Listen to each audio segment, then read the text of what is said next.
I think over the last 10 years, we have really understood where its real place is in modern surgery. And so there's no question that what we know is that for specific subspecialties and fields, that robotic surgery greatly benefits certain individuals for certain disease processes. But it's literally taken us a decade for us to figure that out. There's some things where robotics has no benefit, certain things where robotics has tremendous benefit.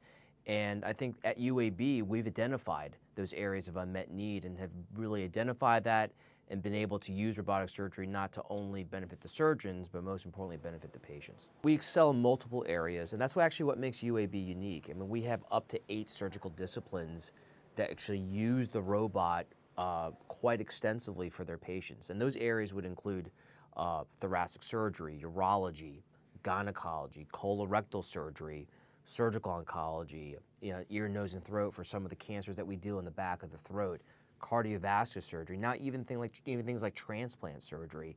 I would venture to say that we probably have the most diverse and extensive robotic program in the United States. Why? Because we have all these surgical services who have figured out how to use this technology to benefit patients. There's a huge advancement in this, particularly in the area of lung cancer surgery. So we have a world-renowned surgeon here, Dr. Robert Cerfolio, who has really basically molded the entire field of robotic surgery and lung cancer.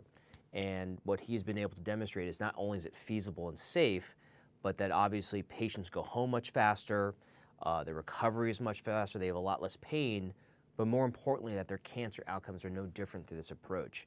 And I think when you take that in totality, there's no question that there's a role for robotic surgery in, let's say, the field of lung cancer. In the area of gynecology, we've been able to use this technology to offer minimally invasive surgical approaches to women who, let's say, are overweight or obese. 10 years ago, every one of those patients would end up with a big incision, and they'd be in the hospital for 4 to 5 days. They would have at least a 50% complication rate after their surgery, specifically related to their incision. Now in 2016, we can offer up to 75 or 80% of those patients a minimally invasive approach. They don't have the same wound complications. They go home the next day, and their recovery is about 2 to 3 times faster than it was 10 years ago.